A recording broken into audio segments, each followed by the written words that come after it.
प्यारे बच्चों, चलो आज एक क्वेश्चन लेते हैं। पिछली वीडियो में हमने डिस्कस किया था नस्ट इक्वेशन का डेरिवेशन। अब एक क्वेश्चन लेते हैं। एक सेल है, ये complete cell, zinc copper couple cell और इलेक्ट्रोकेमिकल सेल। इसका रिप्रेजेंटेशन या नोटेशन सेल का हम ऐसे दिखाते हैं, जैसे जिंक, ये जिंक का आपका इलेक्ट्रोड हुआ और this zinc electrode is dipped in this zinc solution of zinc sulfate, and concentration of this zinc sulfate solution is this, and this is salt bridge. ये salt bridge का symbol है।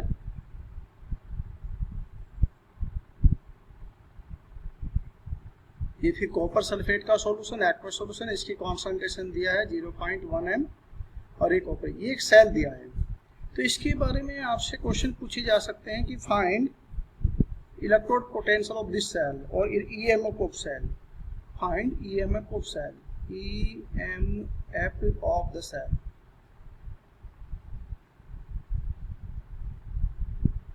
That means आपको E cell की value find out करनी है। इसकी value आपको find out करनी है स्टूडेंट। और यहाँ पर ये कॉन्सेंट्रेशन गिवन है और ये वैल्यू गिवन होगी इसकी कि आपका जो इलेक्ट्रोड पोटेंशियल है दोनों इलेक्ट्रोड का, ये गिवन होगा आपको। और ये कुछ जो वैल्यू है याद भी हो जाएंगे। इसका होता है -0.76 वोल्ट और आपका जो कॉपर इलेक्ट्रोड है इसकी वैल्यू होती है, इसकी वैल्यू होती है हमारी +0.34 वोल्ट। ये वैल्यू होती है इसकी। तो ये वैल्यू हमें गिवन होगी। And at how much temperature, 298 Kelvin temperature. 298 Kelvin temperature पे ये वैल्यू हमें गिवन होगी। तो इसका सॉल्यूशन के लिए हम क्या करेंगे स्टूडेंट, आप जानते हैं सॉल्यूशन के लिए हमें क्या क्या फाइंड आउट करना है। सबसे पहले आप फाइंड आउट कर दीजिए ई नोड सेल। इसकी वैल्यू होगी ई नोड राइट माइनस ई नोड लेफ्ट। तो ये राइट हैंड साइड में ये है हमारा और लेफ्ट में हमारा ये रखा है। तो इसका मतलब कॉपर का electrode potential standard electrode that is 0.34 volt plus minus 0.76 और ये वैल्यू हो जाएगी हमारी इक्वल टू 1.10 वोल्ट। तो यहाँ तक फाइंड आउट करने का आपको 1 मार्क्स मिल जाएगा। उसके बाद नेक्स्ट इक्वेशन हमारी क्या कहती है, E cell equal to E naught cell minus, कल हमने बोला 0.059 अपॉन n और log of concentration of more active metal divided by concentration of less, means left upon right, concentration of copper। तो यहाँ n कितना हो जाएगा स्टूडेंट, यहाँ पर टोटल जो आप देख रहे हैं दोनों, इसमें ये इलेक्ट्रॉन, ये 2 इलेक्ट्रॉन लूज करेगा, ये 2 इलेक्ट्रॉन गेन करेगा। तो यहाँ पर n की वैल्यू कितनी हो जाएगी, आप अगर देखेंगे zinc ion will lose 2 electron and it will change to zinc ion, zinc metal, and copper ion will gain 2 electron and it will change to copper solid. तो ये ओवरऑल जो ऑक्सीडेशन रिएक्शन हमारी होगी, ये रिएक्शन हमारी anode की है और ये रिएक्शन हमारी होगी कैथोड की। तो ये cell reaction, half cell reaction के बारे में कुछ पूछा जा सकता है। और कंप्लीट सेल रिएक्शन क्या हो जाएगी, Zn solid plus copper aqueous is equal to Zn aqueous plus Cu solid. ये हमारी ओवरऑल सेल रिएक्शन होगी। इसको हम कहते हैं सेल रिएक्शन। सेल रिएक्शन, ये half cell reaction, anodic and reaction, ये कैथोड इलेक्ट्रोड की रिएक्शन है, ये एनोडिक एंड की रिएक्शन होगी। और यहाँ पर n की वैल्यू कितनी हो जाएगी बच्चों, इसमें टोटल जो इलेक्ट्रॉन्स हैं, ट्रांसफर जो इलेक्ट्रॉन है टोटल 2, तो दोनों का LCM हो जाएगा तो n की वैल्यू यहाँ पे हमें 2 आ गई। तो यहाँ वैल्यू पुट कर दीजिए आप, इसमें क्या हो जाएगा, इसकी वैल्यू कितनी फाइंड आउट किया आपने, 1.01 वोल्ट। तो EMF of cell is equal to 1.10 volt plus 0.059 divided by 2 log of concentration of zinc ion. Zinc की कॉन्सेंट्रेशन कितनी है यहाँ पर, ये है हाउ मच, 0.01। ये आपकी हो गई 0.01, और ब्रैकेट आप छोटा ले सकते हैं, square bracket, divided by 0.1।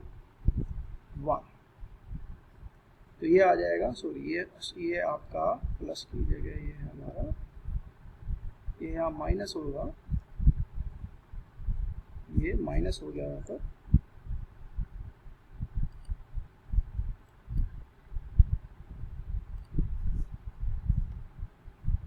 Minus. तो स्टूडेंट ये वैल्यू हो जाएगी हमारे इक्वल टू 1.10 माइनस, ये आ जाएगा, जब इसको डिवाइड करेंगे तो अप्रोक्सीमेटली इसको 0.03 आप मान सकते हैं, और लॉग ऑफ ये हो गया 1/10। तो 1/10 को हम क्या लिखेंगे, 1/10 का मतलब माइनस लॉग 10। तो माइनस लॉग 10 की वैल्यू कितनी हो जाएगी, +1। तो माइनस लॉग 10 की वैल्यू होगी +1, तो ये सॉरी -1, तो ये जाएगा 1.10 माइनस 0.03 इंटू लॉग, ये हो जाएगा माइनस लॉग 10। माइनस लॉग 10 की वैल्यू, लॉग 10 की value 1 minus 1 minus minus plus, तो यहाँ से जो वैल्यू आ जाएगी 1.1 प्लस 0.03 इंटू 1। कैसे हो गया, ये माइनस और ये माइनस प्लस हो गया, लॉग 10 की वैल्यू 1 हो गई, तो यहाँ से ये वैल्यू आ जाएगी स्टूडेंट 1.13 वोल्ट। ये आपके सेल का EMF आ गया। इसमें फिर से देखिए आपको क्या क्या चाहिए, ये सेल गिवन होगा आपको, सेल की आपसे रिएक्शन पूछ सकता है, हाफ सेल रिएक्शन, एनोड की रिएक्शन, एनोड पर हमेशा ऑक्सीडेशन होगा और कैथोड पर हमेशा रिडक्शन होगा। Zinc metal will lose 2 electron, will change to zinc ion, and copper ion from solution will receive 2 electron, will change to copper solid। तो zinc का हमारा क्या हो गया, यहाँ पर जिंक का हो गया ऑक्सीडेशन, कॉपर का रिडक्शन। तो एनोड को ऑक्सीडेशन होता है, हमेशा ध्यान रखिए। ये वैल्यू गिवन होंगी आपको, ये वैल्यू गिवन होंगी कि electrode potential of zinc electrode कितने, electrode potential standard reduction potential of ये कॉपर इलेक्ट्रोड, इसकी वैल्यू हो गई। यहाँ से हम E0 सेल की वैल्यू फाइंड आउट कर लेंगे। ये E0 right minus E0 left, ये 1.1, तो यहाँ तक आपको 1 मार्क्स मिल जाएगा। फिर इस फॉर्मूले को रखने का आपको हाफ मार्क्स मिल जाएगा, वैल्यू पुट करने का आपको हाफ मार्क्स मिल जाएगा, और इस टाइप से ये पूरी वैल्यू निकालने पे हाफ मार्क्स हो जाएगा। और अगर उससे सेल रिएक्शन पूछे तो सब कुछ मिलाकर आपको 3 मार्क्स का ये क्वेश्चन, बहुत ईजी क्वेश्चन है, ये आपसे पूछा जा सकता है। तो इसमें बच्चों ध्यान रखिए, अगर दूसरा क्वेश्चन हम लेते हैं, इसमें आपको विशेष ध्यान रखना है,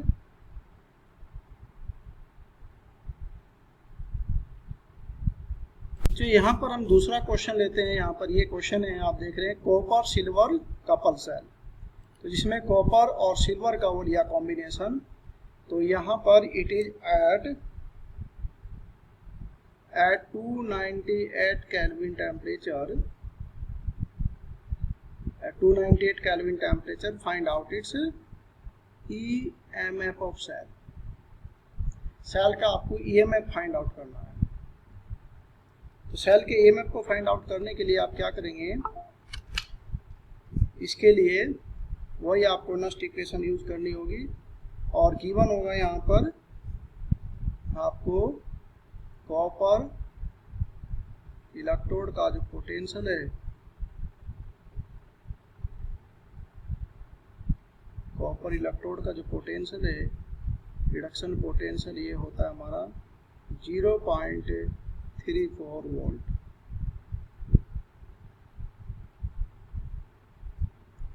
और सिल्वर इलेक्ट्रोड का जो इलेक्ट्रोड पोटेंशियल होता है, रिडक्शन पोटेंशियल इसको कहेंगे, ये होती है वैल्यू हमारी 0.80 प्लस में होती है वोल्ट, ध्यान रखिए। तो इसके लिए भी हम क्या यूज करेंगे, नस्ट इक्वेशन यूज करेंगे बच्चों। और नस्ट इक्वेशन में हम लोगों का वही फॉर्मूला, सॉल्यूशन इसका हो जाएगा,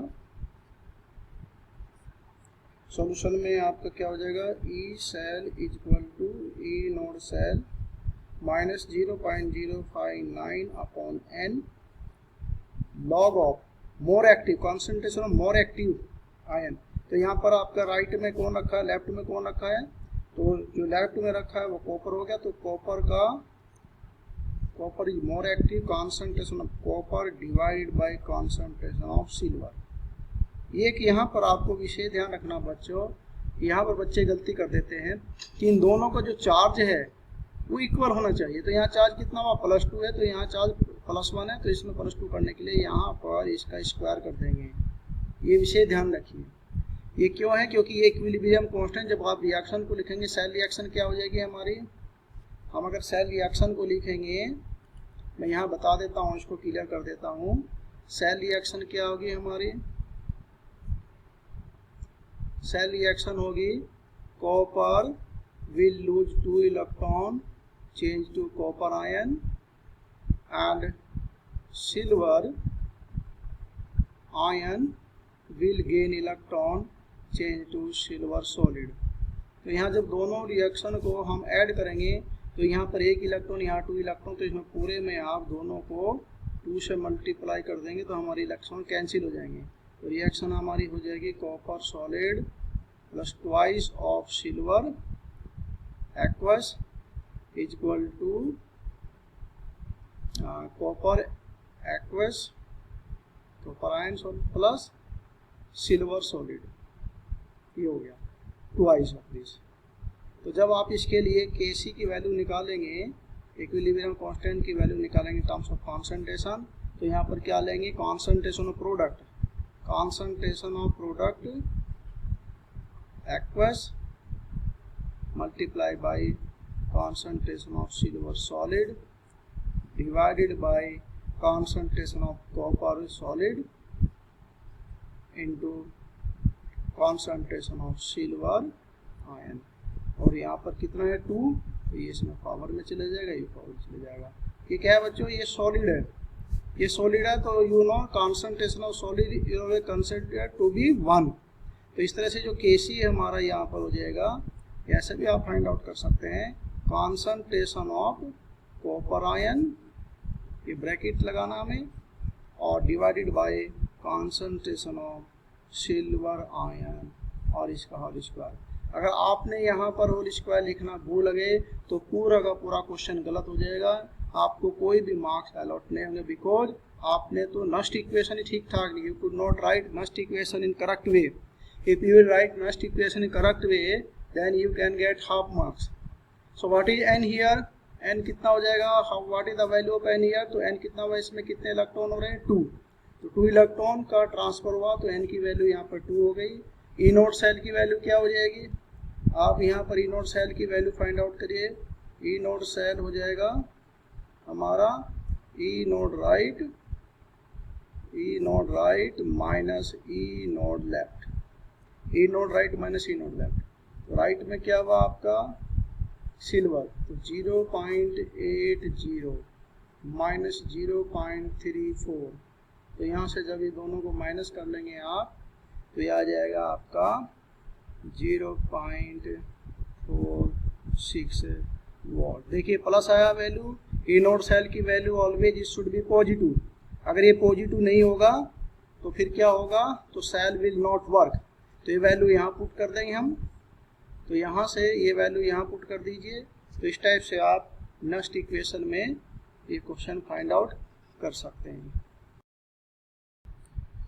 बच्चों यहाँ पर हम लोग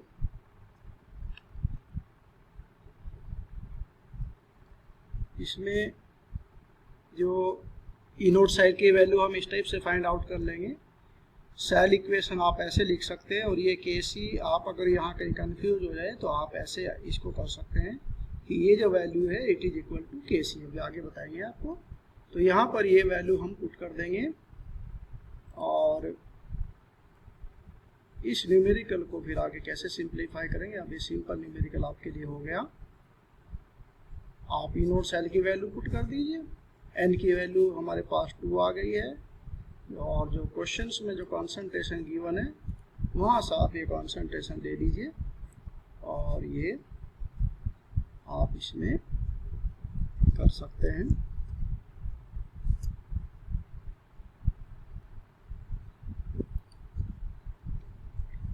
कैसे करेंगे आप? E M F of cell E cell is equal to 0.46 minus 0.059 divided by 2 log of, it is log base 10, और ये यहाँ पर वैल्यू आ गई है इसकी 0.001 और डिवाइडेड बाई 0.1। तो ये आ जाएगा हमारा कितना 0.051, ये हो जाएगा 1/100। तो यहाँ से आपका 0.04 सॉरी ये हो जाएगा 0.46 0.46 माइनस 0.03 अप्रोक्सीमेटली है ये, और इंटू ये हो जाएगा log ऑफ 1 डिवाइडेड बाई 100, और यहाँ से आप निकालेंगे log 1/100 का मतलब हुआ माइनस log 100, और log 100 की का मतलब हो गया माइनस log 10⁻²। ये कितना हो गया -2 log 10, और log 10 की वैल्यू 1 होगी, तो ये वैल्यू आ गई -2 इंटू 1। तो यहाँ से ये वैल्यू हमारी कितनी आ गई इसकी -2। तो ये आप अलग से जब आप बोर्ड एग्जाम में बच्चों क्वेश्चन को करें तो आप ये सारा यहाँ पर इसको ज़्यादा लंबा नहीं खींचना आपको। देखिए पहले स्टेप में रिएक्शन इक्वेशन लिखनी है आपको, अलग से ये एक स्टेप में निकाल के दिखा दीजिए, और ये फिर वैल्यू पुट कर दीजिए, और थर्ड स्टेप पे सीधा रफ पेज पे रफ साइड में सिंप्लीफाई करके और ये यहाँ पर वैल्यू पुट कर देंगे। ज़्यादा आपको इसमें नहीं करना, इतना ना करने कि आपके जो एग्जामिनर है वो बिल्कुल साफ सुथरा काम करने की कोशिश करिए, आपको बहुत अच्छे मार्क्स मिलेंगे। और ये हो गया -2 log 1/100 की वैल्यू हमने दिखा दिया यहाँ पर। ये रफ वर्क भी आपको दिखाना होता है। तो ये हो गया 0.46 प्लस 2 कितना हो जाएगा 0. वही आ जाएगा 2 से अगर यहाँ रखेंगे तो 0.059, क्योंकि हमने अप्रोक्सीमेट मान लिया था। तो ये वैल्यू होगी हमारी 0. आप इसको प्लस कर दीजिए 9 और 5 6 11 और 4 और 1 5, ये इतना वोल्ट। तो आपके कंपटीशन में ये पूछा जा सकता है, ये सेल गिवन है, एक ही सेल गिवन है, या कॉन्सेंट्रेशन चेंज करके वो आपके 2-3 तरह के सेल दे देंगे। यहाँ पर कॉपर और सिल्वर कॉम्बिनेशन सेल है, ये कॉन्सेंट्रेशन चेंज कर देंगे, ये कॉन्सेंट्रेशन चेंज कर देंगे, कहेंगे किस में ईएमएफ की वैल्यू मैक्सिमम होगी। तो आप ये देखना कि ये जो आपका फैक्टर, ये फैक्टर फिक्स रहेगा बच्चों, ये फैक्टर आपका फिक्स रहेगा, इसमें ये वैल्यू चेंज होनी है केवल। अब ये वैल्यू आपकी डिपेंड करेगी किस पर, ये जो वैल्यू है हमारी ये क्या दिया फटाफट आप देख लेंगे 1/, जितना इसकी वैल्यू कम होगी, कॉपर कॉन्सेंट्रेशन की जितनी वैल्यू कम होगी ये वैल्यू उतना ही मैक्सिमम हो जाएगी। तो यहाँ अगर 0.01 यहाँ पर अगर पॉइंट यहाँ पे हो जाएगा तो ये वैल्यू कितनी आ जाएगी 1/10, अगर और 3 0 और आ जाएंगे तो 1/1000, तो इस टाइप से ही आ जाएगा। तो ये याद रखिए कि इसमें इसकी वैल्यू कॉपर की कॉन्सेंट्रेशन जितनी कम होगी बच्चों, ये वैल्यू उतनी ही मैक्सिमम हो जाएगी। रिमेंबर, सिंपल आप इसमें देख लीजिए, अगर ये फिक्स है, ये वैल्यू चेंज हो रही है, तो उसी हिसाब से आप इस क्वेश्चन को बहुत ईजिली बोर्ड में सोल्व कर सकते हैं। तो यहाँ पर हम एक नया फिर क्वेश्चन लेते हैं अब नेक्स्ट इक्वेशन में, और जो हमारा गिब्स फ्री एनर्जी है उसमें और इक्विलिब्रियम कांस्टेंट में क्या रिलेशनशिप है वो हम यहाँ पर ले लेंगे। पर स्टूडेंट हम लेंगे relationship between Gibbs free energy delta G not and equilibrium constant. आपने 11th में भी ये किया है। यहाँ पर अभी आप देख रहे हैं इसमें कि जो ई सेल होता है, ईएमएफ ऑफ सेल, ये होता है बच्चों E naught cell minus 2.303 RT divided by NF log of K। K means equilibrium constant. तो एट इक्विलिब्रियम,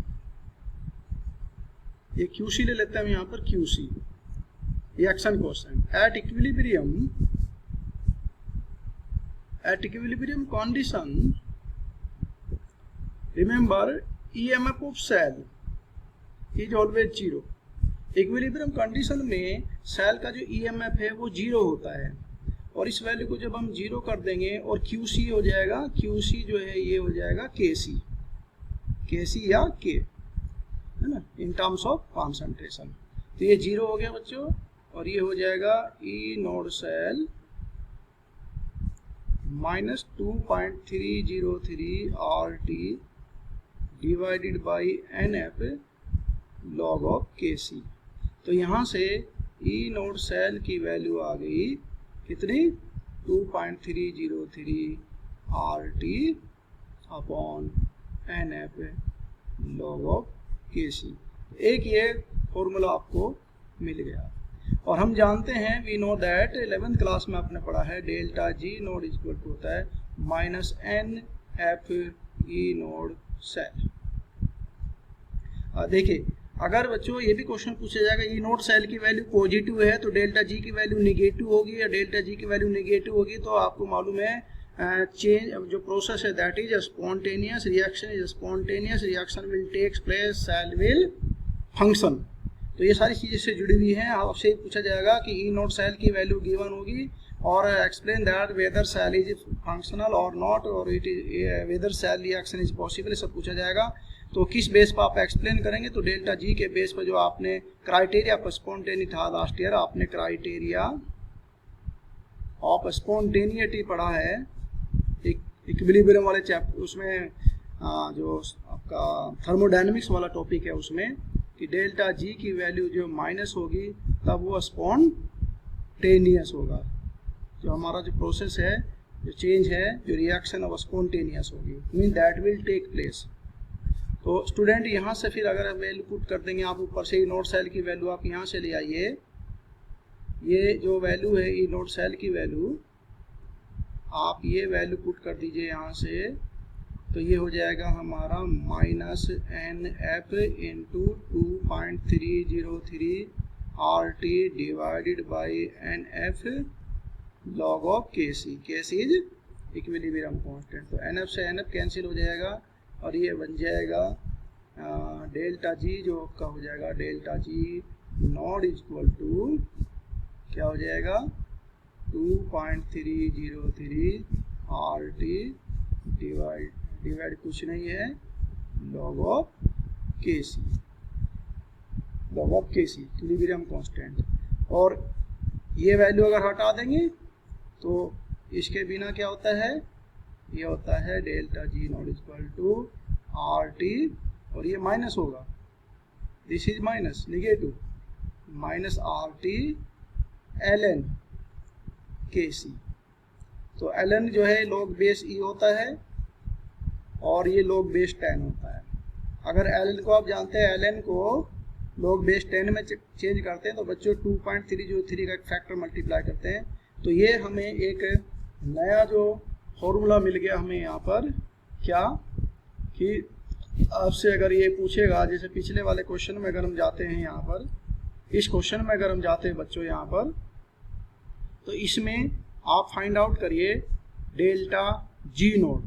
तो delta G node find out करने के लिए हमें ये कुछ नहीं करना, हमें ये कुछ नहीं करना, सीधा सीधा हमारा डेल्टा जी, अगर डेल्टा जी पूछ रहा तो आपका क्या हो जाएगा, आपका ई नोड हट जाएगा। तो ये वैल्यू ई सेल की वैल्यू पुट कर दे, ध्यान रखिए। अगर वो डेल्टा जी पूछ रहा, डेल्टा जी मीन्स वो स्टैंडर्ड वैल्यू नहीं है। अगर डेल्टा जी नोड पूछ रहा दैट इज स्टैंडर्ड वैल्यू, तो यहाँ से ये वैल्यू हम पुट कर देंगे। तो इसमें, इस क्वेश्चन में अगर आपको डेल्टा जी नोड की वैल्यू फाइंड आउट करनी है तो क्या करेंगे आप, इसमें यहाँ पर आप वैल्यू पुट कर देंगे किसके, सीधे सीधे ये वाला लगा देंगे आप, जो हमने लिया है दिस वन, ये यहाँ पर आप रखिए वैल्यू, यहाँ पर वैल्यू पुट कर दीजिए। तो उस इक्वेशन में अगर आप पिछले वाले क्वेश्चन में अगर आप डेल्टा जी नोड की वैल्यू फाइंड आउट करना चाहते हैं तो क्या आ जाएगा, delta G naught is equal to minus n F और ई नोड सेल। अगर ये नोड नहीं है तो यहाँ नोड नहीं आएगा, तो ये हो जाएगा माइनस एन, एन की वैल्यू 2 होगी इसमें, और एफ की वैल्यू फैराडे कांस्टेंट है 96, ये हो जाएगा 96,500 अप्रोक्सीमेटली होती है, और ये हो जाएगी वैल्यू हमारी 0.46 वोल्ट।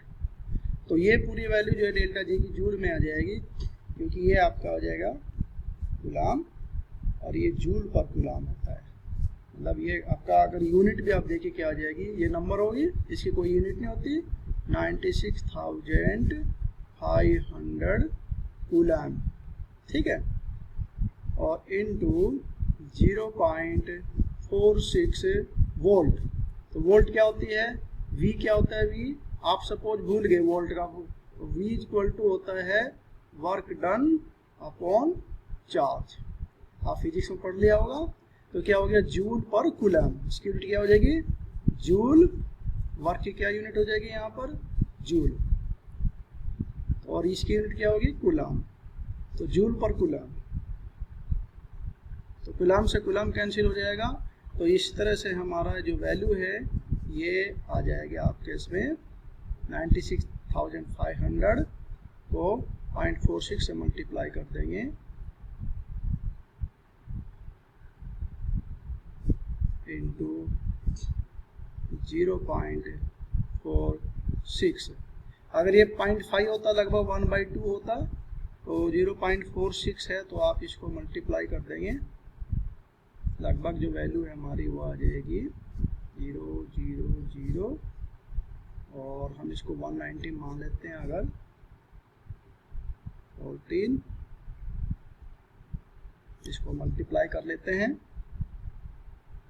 इसको मल्टीप्लाई कर लेंगे बच्चों हम, और मल्टीप्लाई करके जो वैल्यू आ जाएगी ये आ जाएगी 88,780 जूल।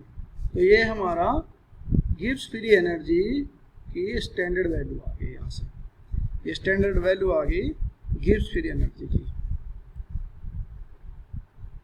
तो ये इस टाइप से आपसे क्वेश्चन पूछा जा सकता है। और अगर आपको ये वैल्यू गिवन है या ये इनोड सेल की वैल्यू गिवन है, तब हम इसमें कैसे, इसी के लिए हम अगला क्वेश्चन लेते हैं कि हमें केसी की वैल्यू फाइंड आउट करनी है। अगर इसमें ई नोड सेल की वैल्यू गिवन हो तो उसमें एंटीलॉग लेना होता है, वो भी एक न्यूमेरिकल लेकर के हम अगली वीडियो में उसको एक्सप्लेन करेंगे। तो इस क्वेश्चन को आप ध्यान से देख लीजिए, जो मैंने इससे पहले वाला क्वेश्चन बताया बच्चों, यहाँ पर हम कैसे इसको सिल्वर का इसमें हम स्क्वायर करेंगे, सभी ध्यान रखिए इसमें आप, और वैल्यू जो है वो आपको पुट करनी इसमें, और कैसे कैसे इसका हम लोग सब वैल्यू फाइंड आउट करके आपको न्यूमेरिकल करना है। और दूसरा जो हमने जो फॉर्मूला बताया है, ये 2 फॉर्मूला, डेल्टा जी नोड की वैल्यू हमने यहाँ लिया, EMF of cell is equal to ये है आपका, और जब सेल इक्विलिब्रियम में होगा तो जो ईएमएफ ऑफ सेल है वो 0 ले लेंगे हम, और ये जो QC है इसको KC ले लेंगे, कंसीडर कर लेंगे, तो 0 इक्वल टू ई सेल। तो यहाँ से दोनों को हम लोग सिंप्लीफाई करके ई नोड सेल की वैल्यू आपको, अगर इक्विलिब्रियम कांस्टेंट गिवन है बच्चों, तो हम ई नोड सेल की वैल्यू फाइंड आउट कर सकते हैं इसमें पुट करके 2.303 into RT upon NF log KC। फिर यहीं से हमने दोनों वैल्यू को एलिमिनेट किया तो डेल्टा जी के लिए एक नया फॉर्मूला हमें मिल गया।